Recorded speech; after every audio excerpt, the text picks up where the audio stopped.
On the afternoon breeze, the dandelion seeds floated as pollen bombs, ready to detonate.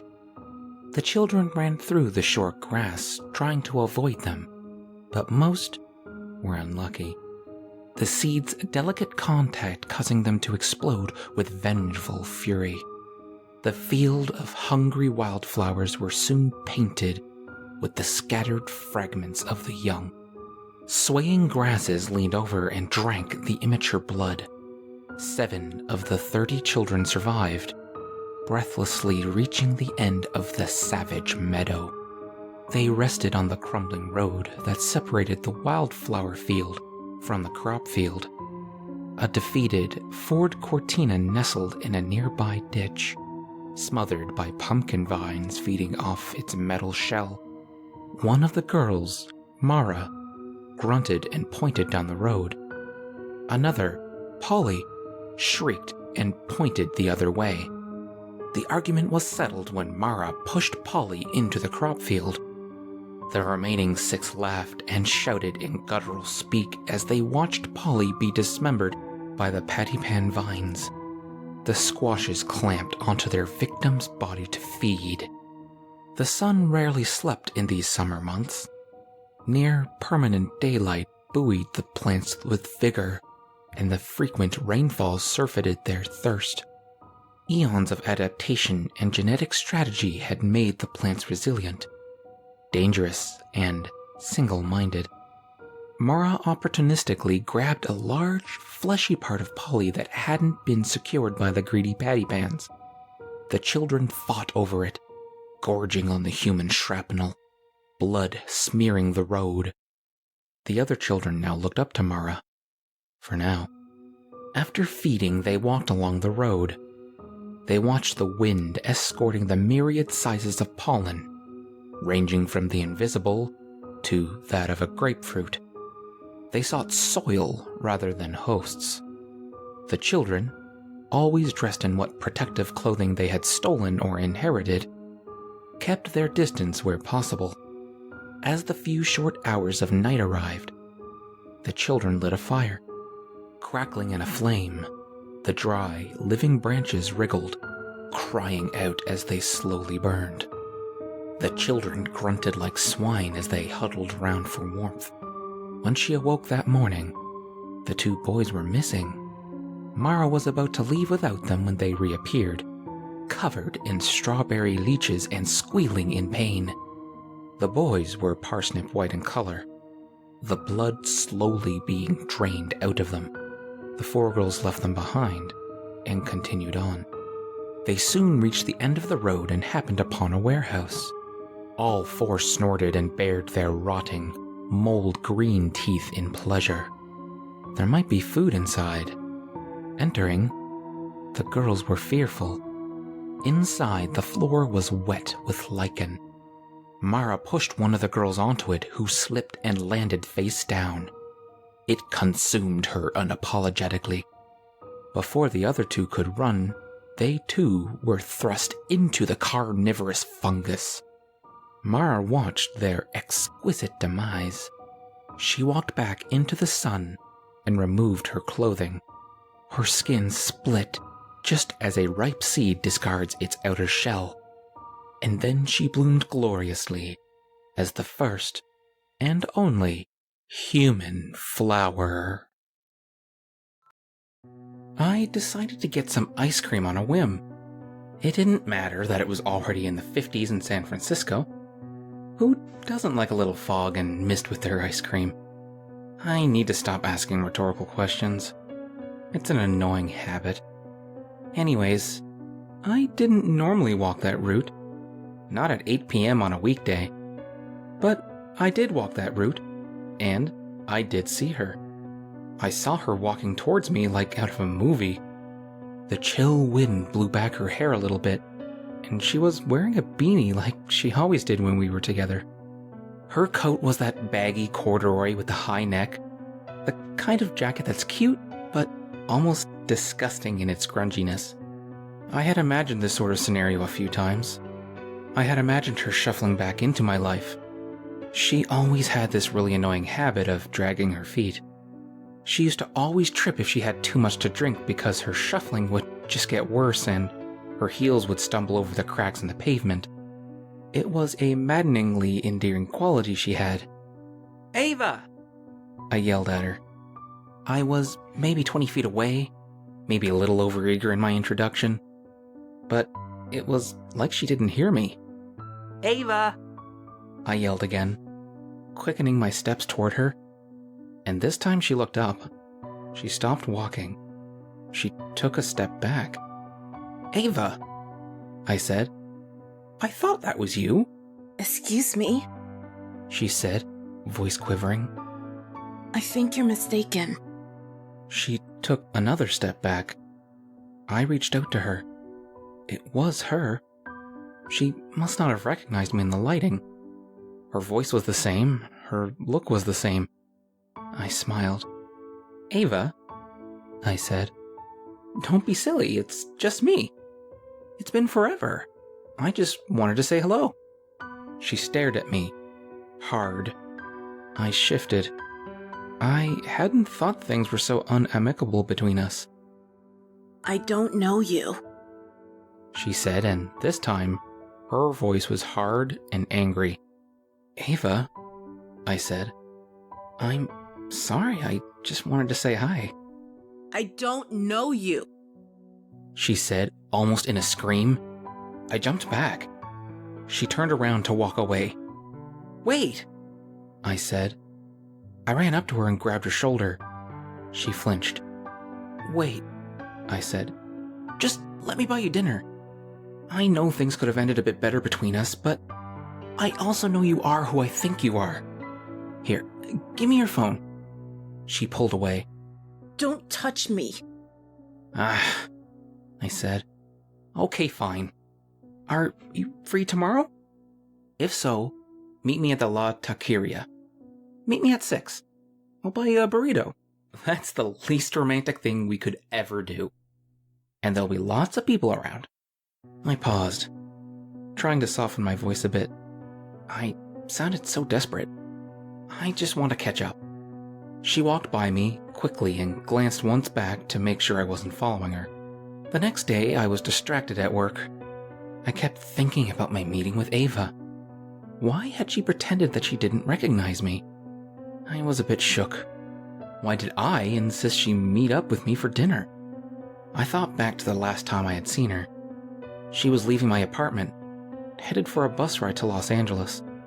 I wished her well. I didn't think at the time that she had been the one, and I know I hurt her. Still, I hadn't expected her to leave so suddenly. Such is life, I guess.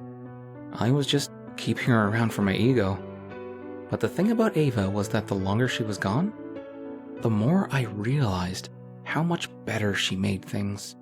Like, she had this subtle presence that was sort of maddening. I felt like she had just become this unavoidable part of my life. And as a 25-year-old, I hadn't been ready for that.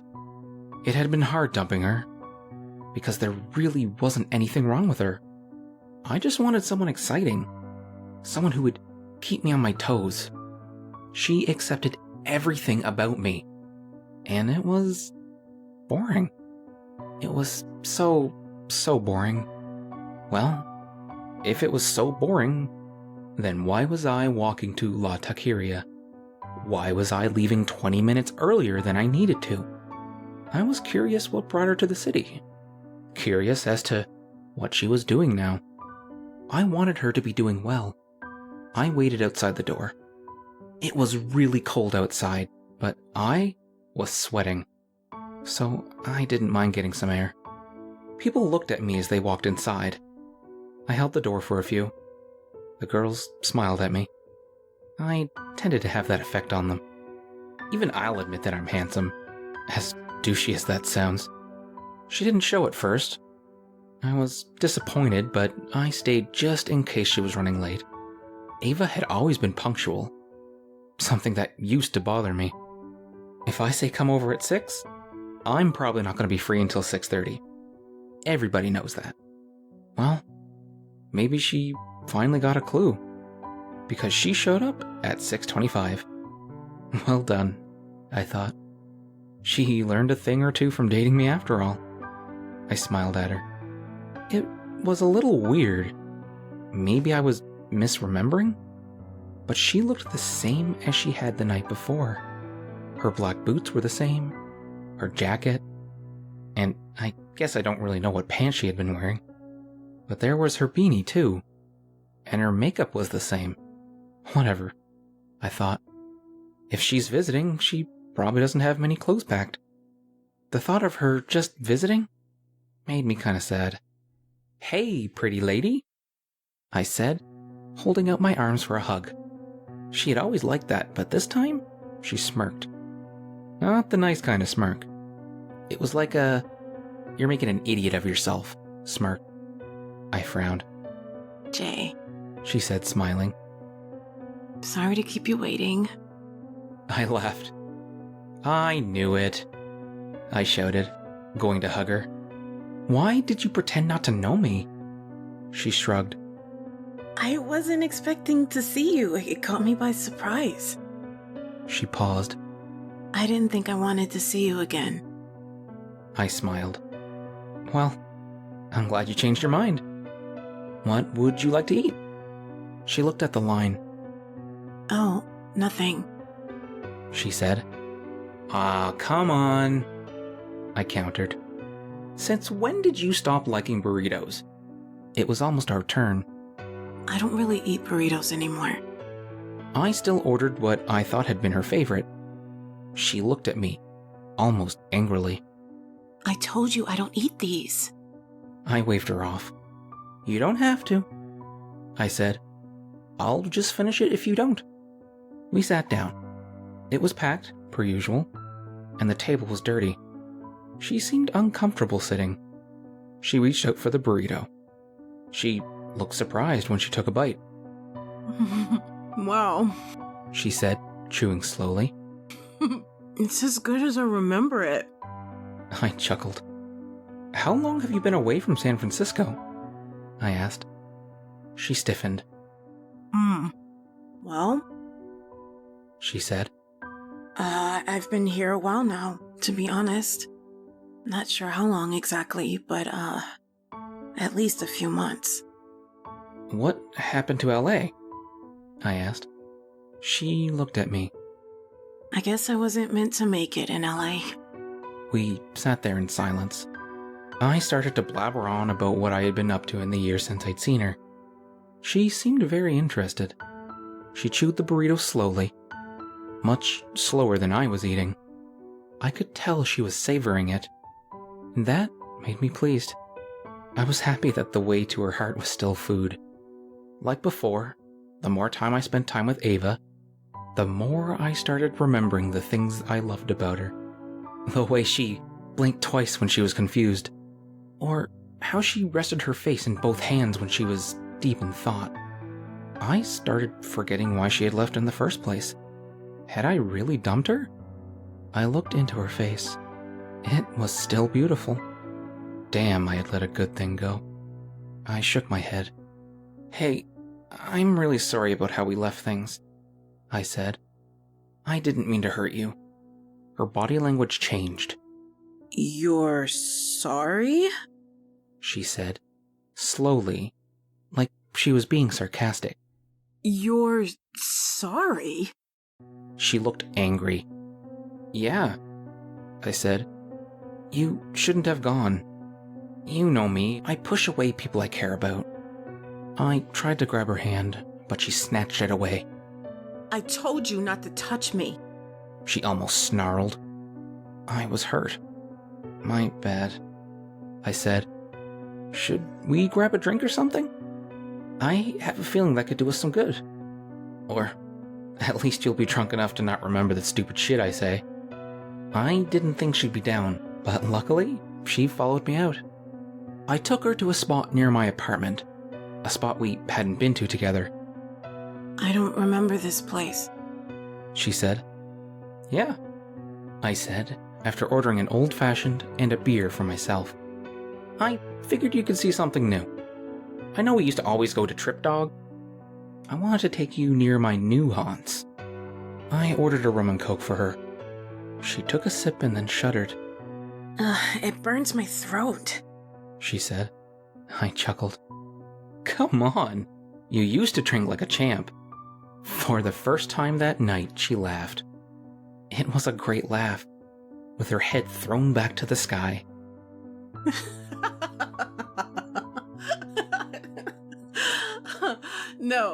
No, you were the one who drank like a champ. She punched my arm, lightly. It felt good to have her touch me. I laid the charm on thick. It was starting to look more and more like she would come home with me. I pounded some more drinks. I was getting really nervous. It seemed like she was judging me as I drank. I definitely started getting a little sloppy.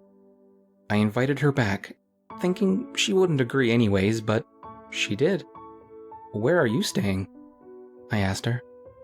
But she just told me we should go back to my place. I lived by myself in a studio, like I did when we were dating. She had moved in for a few weeks, but it had been too suffocating, and then she moved to LA. I switched apartments, and that was that.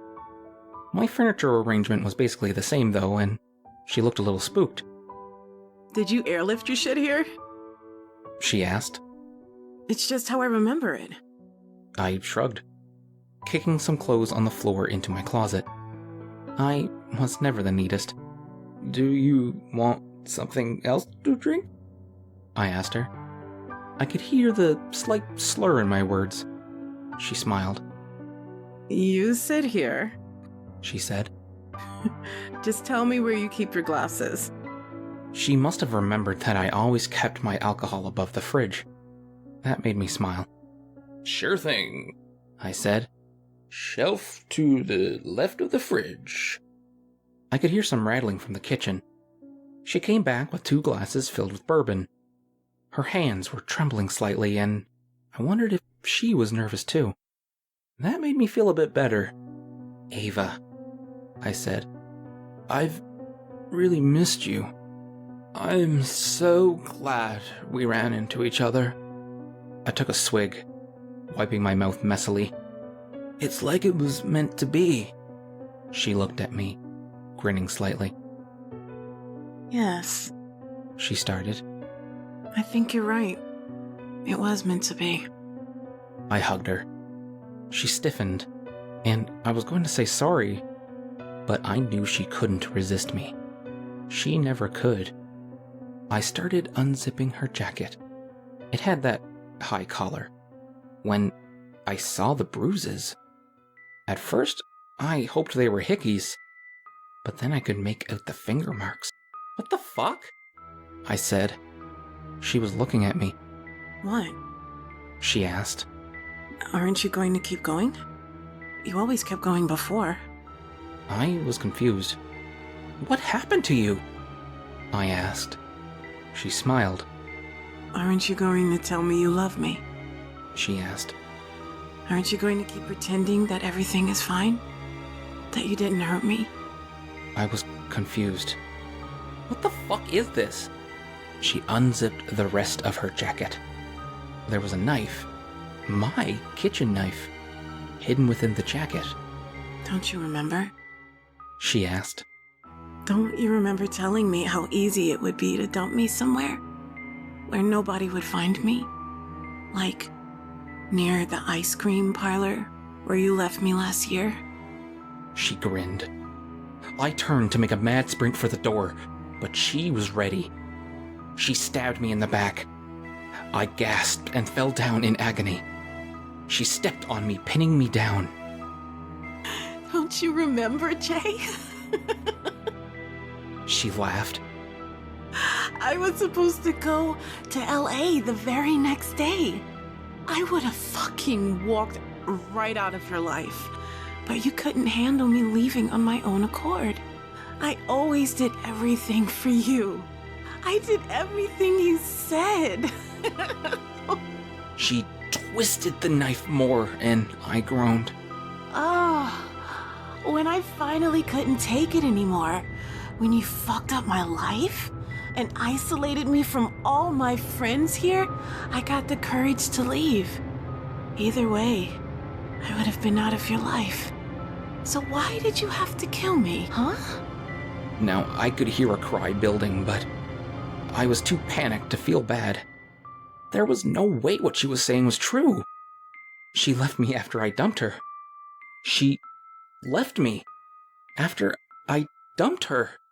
Oh, shit. There's no way, I gasped. If what you're saying is true. Trust me, She said. I didn't expect to be able to do all this. After you strangled me, I bet you thought I was dead.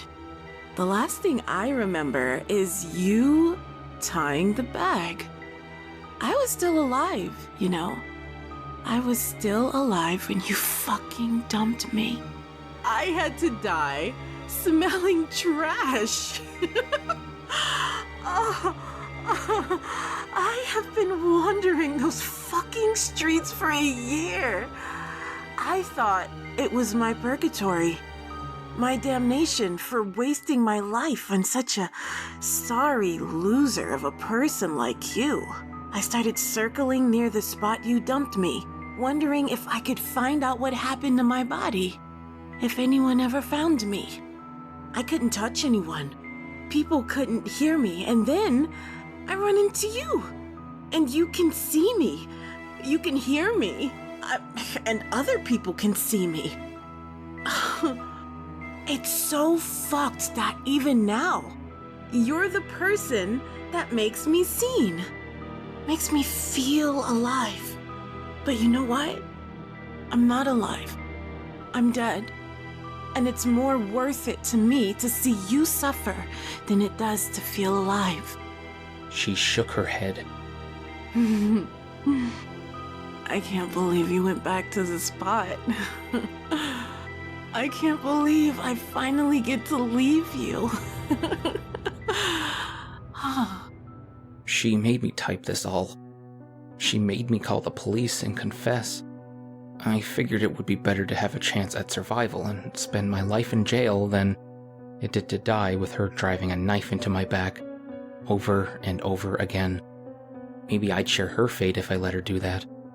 I do know that after I heard the sirens approaching, after I blubbered her a final apology, she screamed, I'm going to LA! and away she went. Woo!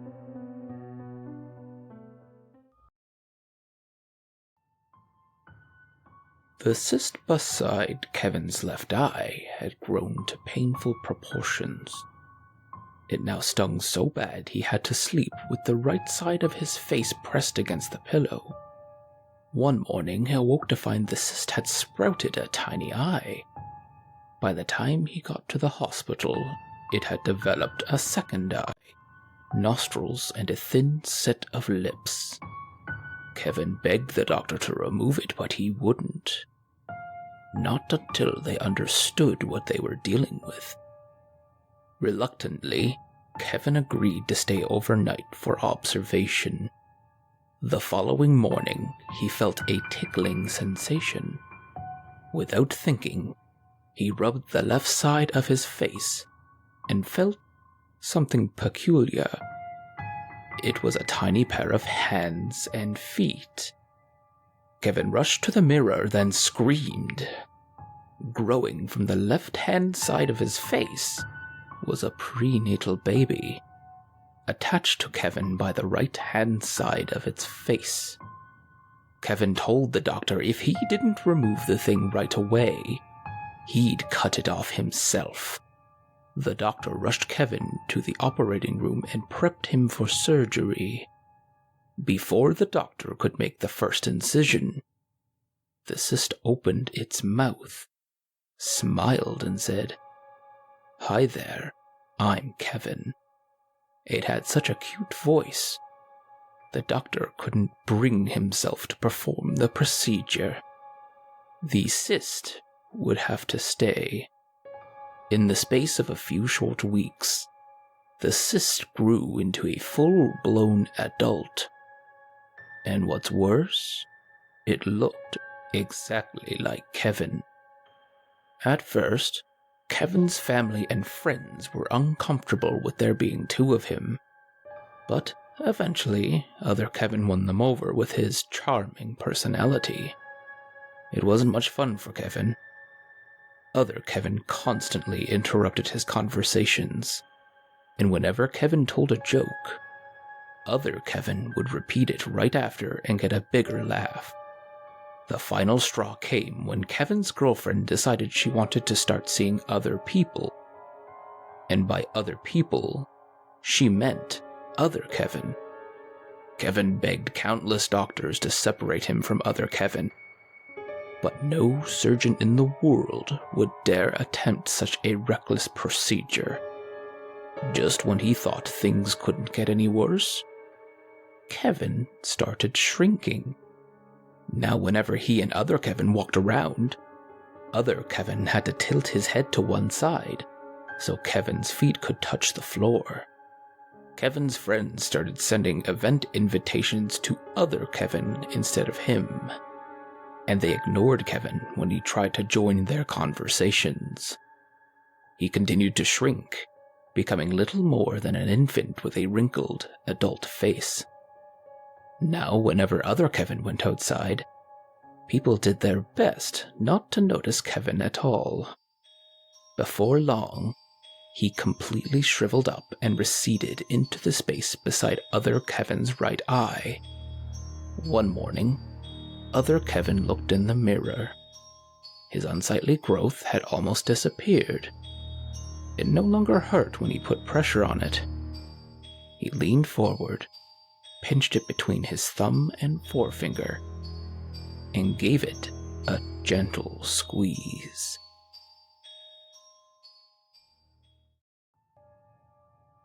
We'd been together for a while, and had kind of fallen into our routines, you know. Love is a choice, and I choose to love him every day, but I can admit the passion might have fallen to the wayside. And look, I didn't have a problem with him watching porn, but this stuff was just weird. I'll just start from the beginning. I'll start when things fell apart. It was April, and we were going a little stir-crazy being trapped in the apartment together.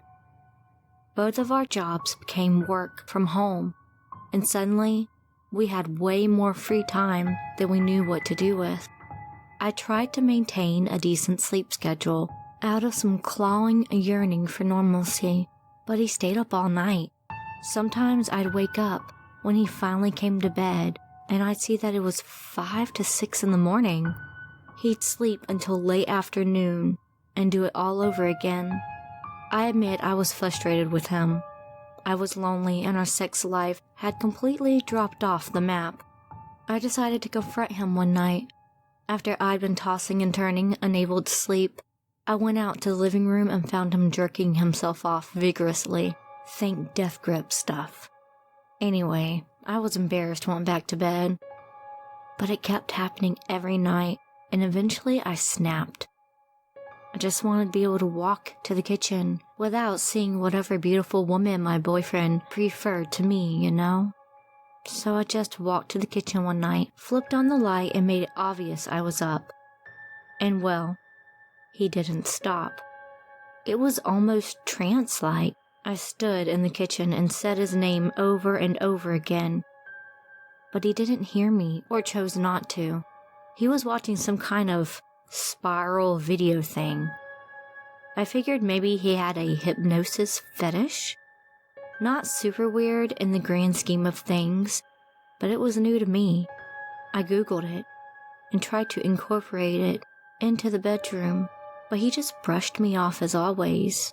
Nothing changed. Look, I know what I did was a violation of his privacy, but I was pissed. I looked through his computer one day. It was mostly normal stuff. Video games, Reddit, YouTube videos, etc. Then I looked through his save files. There must have been hundreds of these spiral videos. I clicked one and it began to play, but there was no noise. I checked the speaker setting on his computer, but they were all normal. It just didn't have any sound. I just couldn't believe that this completely worthless video was what was stealing my boyfriend from me every night.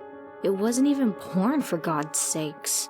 I was reading in the living room when he woke up that afternoon. He stomped in more furious than I'd ever seen him. What the fuck were you doing on my computer yesterday? He demanded. I wasn't on your computer yesterday, I lied. Oh, yes, you were. I'm not an idiot. Computers have a history, Becca, and she told me. I paused. Who the fuck was she? And look, I feel like I haven't seen you in weeks, even though we lived together. I just wanted to know what was on there that was so much more important to you than our relationship, I said, slamming my book on the table. I'm not dealing with this. He turned around and sat at his computer. It honestly felt like I'd never been there at all with how resolutely he was ignoring me. That night I told him I was heading for bed, and he never even flinched. Just kept playing with whatever video game was his current obsession. I walked to bed, feeling more hurt than I'd ever felt before. It's a really sad feeling to feel so rejected from someone who was supposed to love you. I could either try to save this relationship, or I could just pack my things and go. But I didn't have anywhere to go. We were only 4 months into our lease renewal, and I couldn't afford to pay both leases. I'd have to fix this, not just for him, but for his own financial well-being. So I crept to the door, determined to make him have an adult conversation with me for once. I stopped just before opening it, though. I could hear voices outside, and I recognized his murmurs. Of course I'll do it. You know I will. He said, something low in response that I couldn't make out. She won't be a problem. Another reply. Yes, There was a silence for maybe a minute. Yes, I'll take care of her. Oh God, I thought to myself, he was cheating on me. That goddamn bastard was cheating on me with some e-whore or whatever they call themselves. I was determined to catch him in the act, though. No way was he going to spin this as me being crazy to our friends. I was going to have goddamn receipts. I scorned the apartment the next day while he was asleep. I pored over bank statements and was shocked to find that he was almost completely broke. He'd taken all the money we've been saving to buy a house and had sent it to some offshore bank account. Thousands of dollars were gone. He'd bought a knife on Amazon. Did you know you can even buy a hunting knife on Amazon? You can. It hadn't been delivered yet, but I saw it was arriving today. Plane tickets too. Stupid cheap because of the pandemic. He was going to Brazil, apparently. Maybe he'd gotten his whore vacation. God, I was going to bury this dude. Then I saw him in the hallway. Becca, get the fuck off of my computer. What is this shit, Sean? And don't lie to me because I know all about your little girl you've got on the side. How do you even manage to cheat in a goddamn pandemic, you asshole? I yelled. Then the screen of his computer went black. We both stared at it for a moment, unsure what to do next. Then the spiral started playing. I looked up at him and saw him staring at it completely enraptured. Drool leaked down the side of his chin. Sean? I asked, suddenly very afraid. He walked calmly to the kitchen, muttering under his breath the entire time. Something about making a deal, doing the right thing, keeping promises. Then he slipped the bread knife out of the knife block. I remember thinking a bread knife was a weird choice at the time. He held it loosely at his side and stared into the computer screen. Sean? I asked again. I looked back at the computer screen. Same spiral, no noise. I had no idea what he was listening for. I couldn't hear a single thing. He nodded, took a deep sigh, walked towards me. What, are you going to stab me with a fucking bread knife? I asked. I tried to sound more confident than I was. In the 5 years we've been together, Sean has never shown the slightest hint of violence. He was a puppy dog, really. He seemed more rabid now, though. The drool at his mouth was frothing. He looked like the poster child for rabies. So I ran. I slammed the bedroom door behind me and threw my entire body weight against it to keep it shut. He was hammering now, and I knew eventually he was going to break the entire thing down. Then, like clockwork, the wood splintered, and I saw him there. He looked so sad. Becca, He choked out. please. Our entire lives were gone now. We'd never decorate the Christmas tree together again. We'd never go back to swim at the lake. We'd never make dumb jokes, cuddle together close in bed again. I didn't want to leave it behind, any of it. I loved him, and I knew he loved me too. He stood there before me, tears streaming down his face. Becca! He pleaded, then raised the knife again. I sprinted past him faster than I'd ever run in my entire life. He just stood there and watched me leave. I burst out the front door and collapsed halfway down the street. The neighbors called the police, but by the time they came, Sean was gone and his computer was wiped. I don't know where he went, but I think the only reason I escaped was because there was a small part of him that let me get away.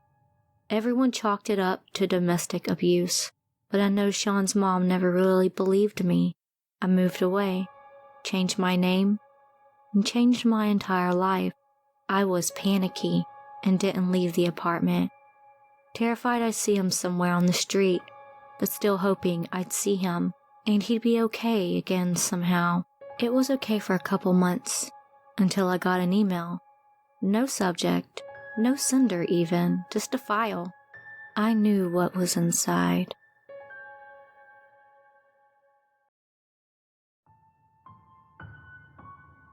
I was raised by a woman with the unlikely name of Countess Fatima O'Rourke. Some would claim the Countess wasn't really my mother, and technically they would be right. I was adopted after all. But when you get into the deep soul fuckery of it all, they couldn't be more wrong. That woman, wretched old spiteful hag, was my mother in all ways that count. So, there were tears when she died, of course. I had to take several moments when I held her eulogy, but staring down at her open casket resting bitch face seemed to help a bit. So, that's where I kept my gaze through most of it. The Countess was a cold-hearted, good-for-nothing excuse for a human being. I mumble, but I loved her, and it was true. It is true. She was heartless, cold as an icicle shoved up a witch's tit. Human only by vague appearance. Her morbidly thin, crooked face like something out of a fucking Geiger painting or something. And her voice. Man, that voice. It was like someone dragging a cheese grater across barbed wire. Harsh. Relentless. Emotionless. But to the point. So you're the girl. Was her first words to me. How utterly disappointing. She showed up at the police station out of the blue, demanding to have a look at the girl. Now, most people, white old money privileged or not, could never pull shit like that. But the Countess could. She did whatever she fucking pleased, and there wasn't a soul around stupid enough to stand in her way. Who are you? I asked. I knew who she was, of course. Everyone around these parts knew the Countess. Don't be daft, girl. She said. You know who I am. I just nodded weakly, my gaze drawn to her sparkly shoes. So fucking sparkly. Probably worth more than a medium-sized country's national budget, those fucking shoes. She stuck a finger under my chin, forcing it upwards. Collect your belongings. She said coldly. You're coming with me. And that's all there was to it. From that day on, I was no longer Emma Fitzpatrick. I was Emma O'Rourke, the Countess's little pet project. I'm back at the eulogy now. The memory's still vivid, but fading rapidly as I dry my tears. I remember the first time she hit me, I say. Came out of fucking nowhere. Sorry, not sorry, Father. Father Henderson nods in my direction, a forced smile visiting his thin lips briefly. She'd do that, you know? Wasn't abuse or anything, I guess. Just a slap across the face. Hardly even left a mark. But you knew you'd fucked up, somehow, some way. And that was her true power.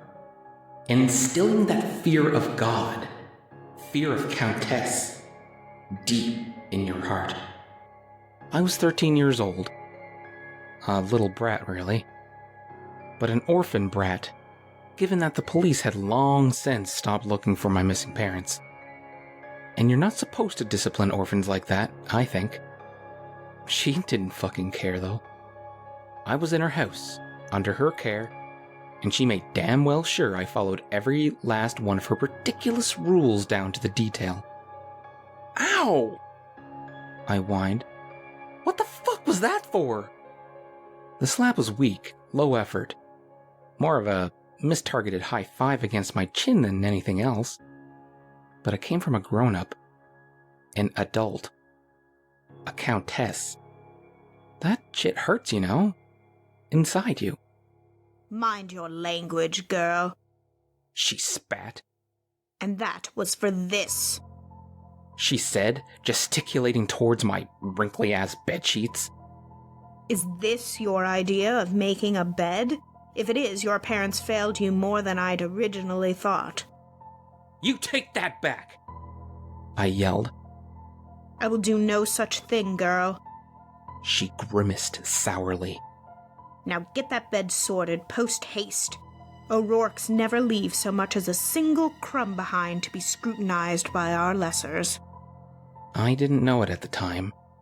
Still a daft brat by all intents and purposes, I suppose. But that was a sign of growing respect. She called me an O'Rourke. That was a huge fucking deal. And it took me years to realize that. Back at the eulogy, I have to take one of my many moments. The flow of constant memories resurfacing proving a bit too much. Resting open casket bitch face or not. She wasn't afraid of anyone, you know? I mumble into my handkerchief.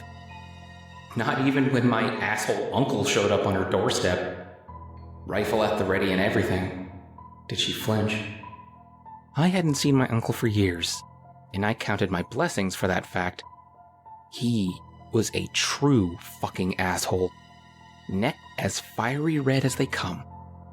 Then one day, months after my parents' disappearance, he just shows up, demanding that the Countess hand me over. She's my fucking niece! He yelled, the nauseating stench of cheap whiskey and menthol cigarettes seeping under the cracks of the front door. The Countess had closed it firmly behind her and told me in no uncertain terms to not move a single muscle. So that's exactly what I did. Legally speaking, perhaps. The Countess noted. Spiritually, you're species apart. What the fuck are you talking about? My uncle protested wildly. Spiritually? Hand the fucking girl over right now, this fucking moment, or I swear. He didn't need to complete the sentence. The rifle doing all the talking from that point on, I suspect. Still, the Countess didn't back down. I'm not sure if she even knew how to. Get off my porch, you filthy hoodlum, I heard her say. Or you'll find my wrath vastly unproportional to your social standing. Minutes went by in dead silence. In my mind, I like to believe she somehow stared him down. She could do that, you know. A single stare, targeted, amplified, of which would force you to your knees. I remember vividly the violent sound of an engine revving and screeching tires as my uncle left the property. Well then, the Countess said, closing the door behind her as she sauntered back in nonchalantly. I don't think we'll be seeing any more of that unseemly character. The eulogy is a sad affair, I think to myself. Not just for obvious reasons, a person's death, but because I know, deep down, that no one really cared for the Countess. They're all a bunch of fucking leeches, here for the public appearance, the promise of a quick payout, the free drinks at the door. Nothing more. If they only knew. She hated you all, I whispered, just low enough for most of them to miss it. To her, you were ants, sheeps, inconsequential amoebas she was forced to interact with. Especially you, Chief Monroe. She kept telling me how much she loathed you. I'm sorry. Chief Monroe, and by extension the entirety of the police force, were woefully incompetent, the Countess would tell me repeatedly. Not only are they unlikely to ever find your parents, she said, but they failed utterly in their task to find my little one too, all those years ago. I knew the Countess wasn't always some ancient, dried-up spinster. That she was once married, had a little daughter. That she was happy. Unbelievable as that may seem given the now heartless, barbed wire-mouthed state of her. She was showing me how to properly care for her azaleas, and she must have noticed the tears streaming down my face. I don't know why I was crying exactly, but it would happen around garden flowers a lot. I knew that much. My Penelope deserved better, she said, a sudden, almost unnoticeable sadness carrying her voice. That's why it's so important, Emma, she continued, that we rid ourselves of dependencies. There's only one person in this world you can trust, girl, and that person is yourself. The eulogy drags on. My handkerchief is soaking wet, and I can't hold back the tears. Not a single one of them dare meet my gaze. Heads kept low in awkward silence. I hated her, 4 years. I just couldn't fathom why she kept me around. The scoldings, the slaps, her cold, emotionless eyes. But then one night, a night just like the rest of them, nothing special about it, she decided to show me the truth. Emma, she demanded, dragging me out of bed. Get your wits about you, girl, and follow me. Don't say a word and stay behind me at all times. Knowing the Countess, I just nodded and shuffled behind her diligently like some kind of strange pajama-clad teenage girl soldier. What I'm about to show you can never leave these walls, she whispered in a hushed tone. And though it will raise many questions, I need you to remain patient. You will feel things, hate, sadness, fear. Do not let them get the best of you. You are strong, girl, and it's about time you showed them that. I followed her down the stairs and into her study. A place I wasn't really allowed to be in, but I snuck in there from time to time anyway, to marvel at the vast collection of first editions and play with the antique letter opener that kinda looked like a little ornate dagger. She stopped by her sizable mahogany desk, a gift from her late husband, and stood there silently, idly stroking the smooth surface for minutes. Normally, she started, her voice low, murmury. You'd expect some kind of hidden mechanism in a place like this. Pull on a book, turn a knob, something to that effect. She turned to face me, her gaze flickering unsteadily, like she wasn't sure what to say or do next. But in real life, things are exceedingly simple. Complicated on the surface, yes, but when you peel away all those layers, the remaining core is often a single, effortless truth. With a swift motion, she kicked aside the rug on the floor, revealing underneath what appeared to be an old trapdoor. Simple, she said. A lone, unassuming layer is sometimes all it takes. What's down there? I asked. She grabbed me by the shoulders with both hands. I've told you already, girl. She said, a cold stare into my eyes. Truth. The trapdoor opened with remarkable ease. A single pull, and we were greeted by a ramshackle ladder descending into the dark unknown. You're fucking mental if you think for a moment I'm going down there, I sneered. The Countess laughed. It's strange, you know. That's the first time I'd ever heard her laugh. Don't ever change, Emma O'Rourke. She snorted in between strained chuckles. But you're coming with me all the same. Weird as it was, I was also fucking amazed at how easily her 60-something body made its way down that ladder. Don't get me wrong, the Countess was imposing in her own way. But she was lithe. Her frail frame withered down by age and ceaseless worry. And so I followed her into the darkness, moments later finding myself in a dimly lit cellar, strangely unbecoming of the Countess. There was dirt, cracked stone walls, flickering lamps, and that's when I met them again, I say. Back now at the church again, my eyes wandering from person to person. I can tell they are uncomfortable, shifting in their seats restlessly. My parents. Couldn't recognize them at first, of course. She fed them maybe every other week. Nothing but skin and bones, really. Pus-filled wounds covering filthy, naked bodies.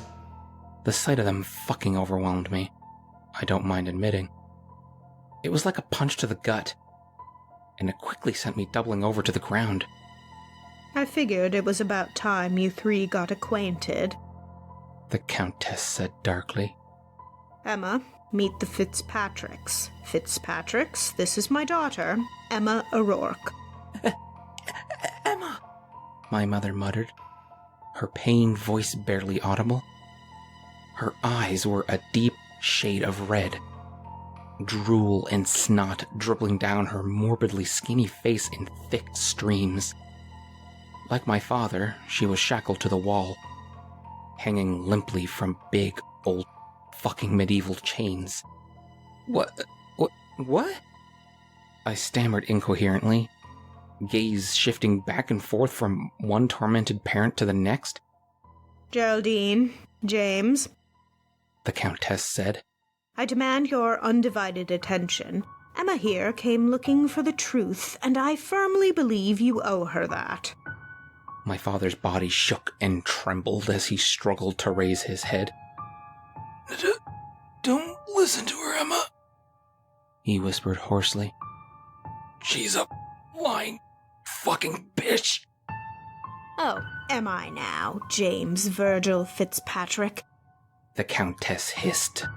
Tell me then, truthfully, is Emma here your biological daughter? I stared at him intently. Yes, he said. Lies, the Countess roared. Your degenerate brain wouldn't be able to spill the truth even if I nailed it to the wall and cut it open. A solution I am not above considering, mind you. Emma, my mother pleaded. Please help us. Enough of this. The Countess grabbed me by the wrist and hoisted me up to my feet effortlessly. She's heard enough. Come now, girl. Leave the vermin to rot in the darkness where they belong. I drop my handkerchief, and as it hits the wooden floor, a resounding sloof cuts through the dead silence of the church. What I did next is the reason why we're here, isn't it? I put my trust in the wrong place. I didn't heed her advice. Never trust anyone but yourself. My gut told me to leave, to get the fuck out of there.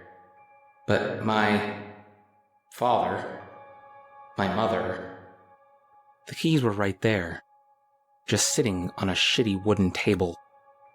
That's not something the Countess would ever purchase, my mind noted weirdly. as I snatched them up without the Countess noticing. I let her ascend the ladder almost to the top before I made my move. "Father," I said, quickly returning to him with the keys. "Hang on, I'll get you out of here."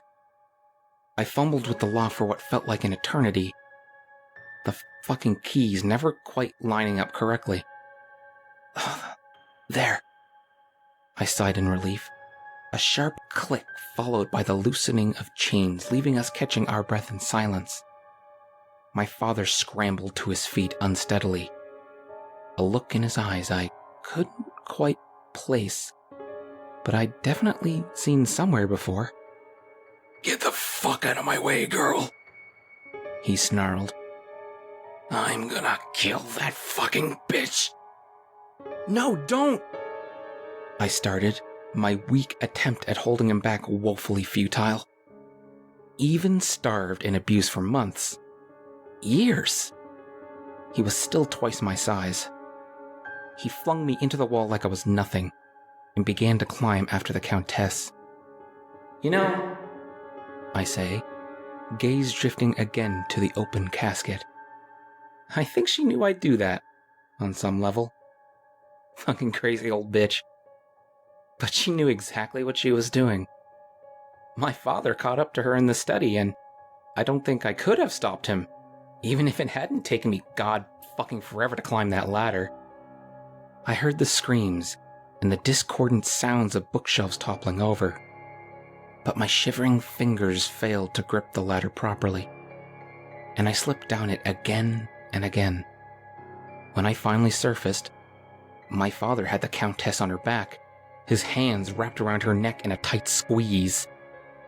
I knew where it was without even looking. The letter opener. It felt heavy in my hand. Tiny little fucking thing. So bizarre. Is it sharp enough? I kept thinking. Knowing the Countess, though, I had a feeling she sharpened it every night, on the off chance she needed to stab some lowlife to death with it. Like, for instance, right that fucking moment. I say, closing my eyes. I don't want them to see me like this. Stay strong, Emma. Pull yourself together. I don't know how many times I stabbed him, you know? Who the fuck would count something like that? 1 stab, 2 stab, nice stab, cool stab? All I know is that I kept at it until he stopped moving, and the floor was wet with blood. Countess! I sniffled, trying my best to push my father off of her. Mother! Emma? She wheezed faintly, her once icy cold gaze now soft and strangely present. Emma, you did it. You didn't let the fear in. You stayed strong. I'm so proud of you. A sudden realization hit me then, and I wrapped my arms around her in a tight embrace. Am I started, the words not quite making their way from mind to mouth. Am I Penelope? She smiled then, however briefly, before the pain returned. I don't know, she said. I truly don't know, but I know this one simple truth, unlayered and uncomplicated. You are my daughter. Her body was broken, my father's hate and violence having done too much damage to her lithe frame. She was dying, and we both knew it. Top left drawer of my desk. She gasped. It has a false bottom. Simple. Expected. You will find all the answers there. I'm scared, Mother, I said, resting my head on her shoulder. She coughed painfully. That's a waste of your fear, girl, she said. Fear only what you cannot overcome, and you will find there's little at all to fear.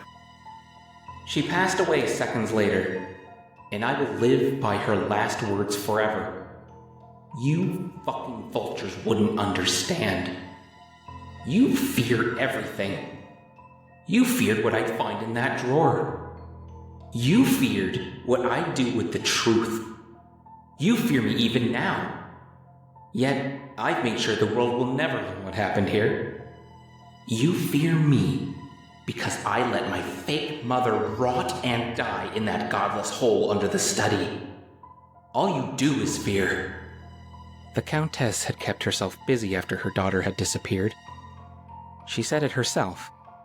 The police did fuck all. And over the years she'd figured out exactly why.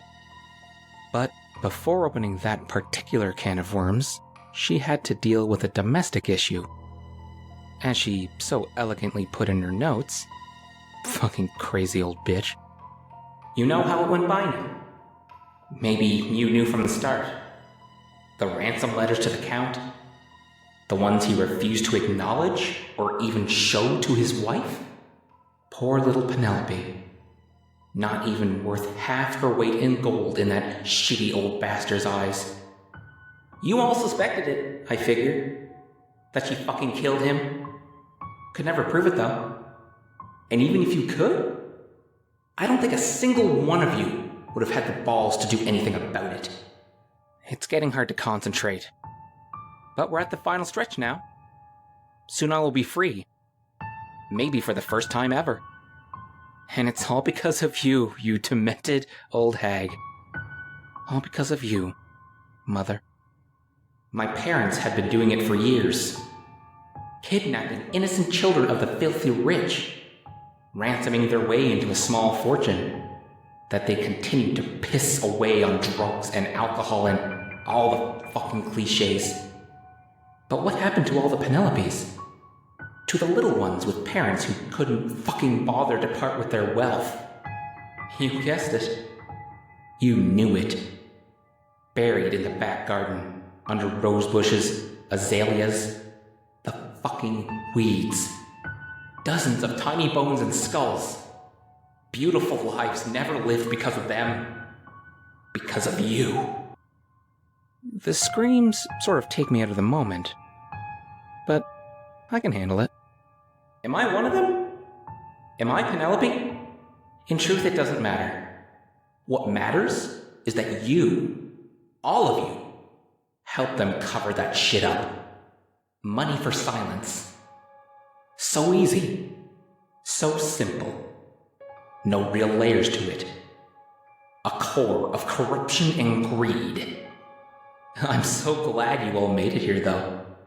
That you accepted her invitation. That you guzzled down that welcome drink. Strychnine poisoning is some seriously fucked up shit. I read about it extensively before I planned the service. Easily accessible, horribly painful. Doesn't take that much effort either. Simple. You were all on the Countess's list. Even you, Father Henderson. A man of God indeed.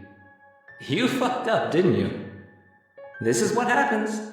You know, when you fuck with the Countess. A wrath vastly unproportional to your social standing. I stepped down amongst the writhing masses, a few of them desperately attempting to crawl toward the exit, but failing miserably as the crippling spasm set in. In closing, I say, head held high, proud posture of a countess. Fuck you all. On my way out, I must have accidentally knocked over one of the live candles by the entrance. Shit happens, you know? Just the way of things. I find the sight of the roaring inferno strangely calming, though. Now that all the screams have died out. Rest in peace, Countess Fatima O'Rourke. You were my mother. And you were also a cold, heartless monster bitch. But only when you needed to be. And sometimes, that's okay.